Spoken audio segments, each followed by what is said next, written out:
the Lakers. They took the win in their last game against the Wizards. And you look at the box score from that game, guys, and the first thing you notice is how many turnovers they forced. Yeah, and one thing the box score doesn't show is just how many points came as a direct result of those turnovers. There were a whole bunch of them. A look here as we present the State Farm starting five. A look at who the Lakers have on the floor. On the perimeter, it's Kobe Bryant and Metta World Peace.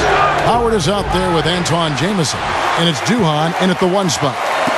And for the Knicks. Oh, my goodness. What a huge play.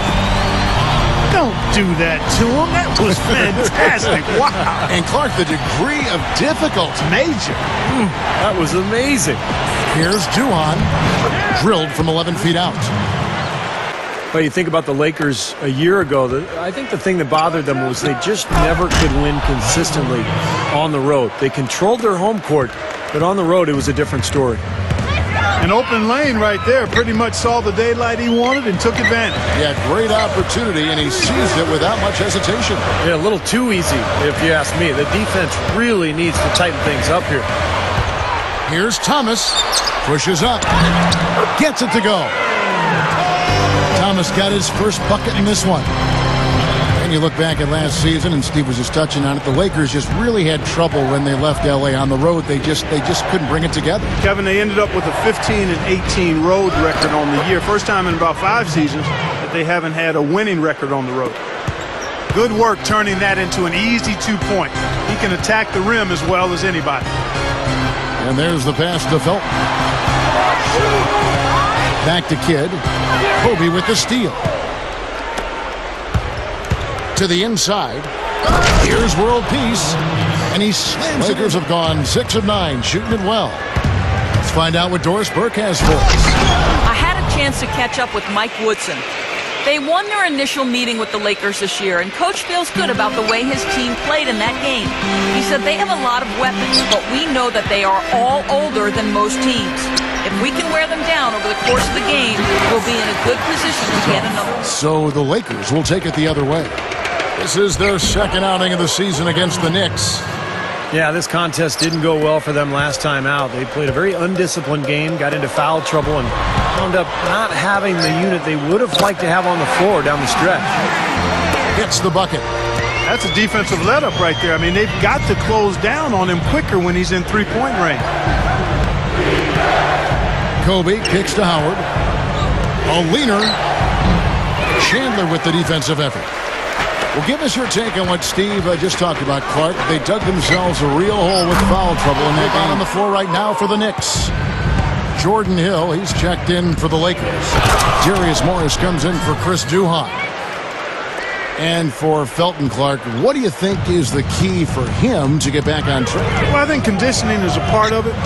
I think the lockout threw off a lot of players as far as getting ready for the season. That's been nothing but positive for this team. The way he's been really selective with his shot making, been very unselfish. I think this has been an efficient performance for him. I agree with you, Steve. Very few questionable decisions, if any, from him, as he has always looked for the best shot every trip down the floor. I mean, I like the fact that he's judicious in his approach. Felton is out there with Jason Kidd, and it's Chandler, then it's Anthony, and it's Thomas. The Knicks leading by 5. Lobs it up there, and it's Anthony with the jam. I don't think it's possible to make a better pass than that, guys. And he finished so well, Clark, too. Not too shabby on that jam. Not bad at all. And it takes perfect timing to pull off that alley-oop, but these two guys seem to have that synergy between each other. Felton the pass to Chandler.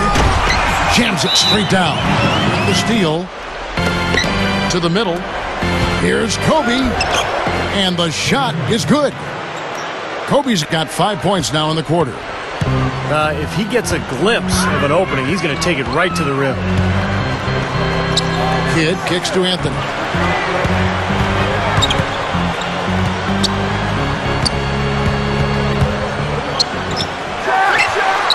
And again, it's New York. I'd like to get more shots like that one. Lakers trail by 13. You know, I really felt Tyson Chandler was one of the keys to that Mavericks title run in 2011. He was the best defender on the team, really kind of changed the culture defensively for a Dallas team that was perennially an offensive-minded club. So he was just a huge factor in that title. And the Lakers making a change here. Hill's checked in. Smith shot. Can't seem to stop anybody inside. They got to know that if they don't make life tougher in the paint, the opponent is just going to keep going there. I mean, it's not. Hammer time! Hammer time! Now we're cooking with gas, partner. My goodness. A breathtaking display of aerial supremacy, no doubt. It's almost unfair, guys. I mean, when you can get up that high, that's crazy. The second half. Tell you what, he's draining the three ball at will, guys. Yeah, he is, and they've got to find a way to get out there on it. Shots good by Anthony. Well, I like that he's come up with some big baskets for this team to help him out in getting this lead. Kobe against Anthony. Cuts to the middle. And Kobe throws it down hard. Ammonia strong finish right there, partner. You hear me? That was ammonia strong. Yeah, ripped it down with two hands. That's about as high percentage as you can get. Here's Felton. And there are the Knicks. When all five guys, Clark, are threats to score, that makes it so tough on the defense because now you can't account for everybody when the ball's moving so quickly. Oh, look out, man! The rim is shaking. And that should definitely do it. Now it's starting to get out of hand. Yeah, they're not just running to the finish. Mello Anthony.